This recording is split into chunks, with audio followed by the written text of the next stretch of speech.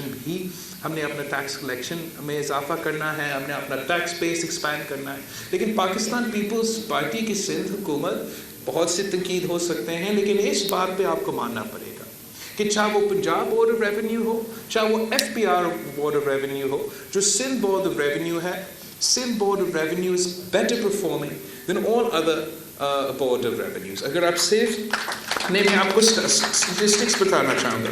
Federal government sales tax collection کرتا تھا 2010 سے لے کے 2011 تک, جب فیڈرل حکومت نے سیل ٹیکس کلیکشن کیا 14 بلین روپیز ان کا وصول ہوئے تھے صوبے سندھ سے.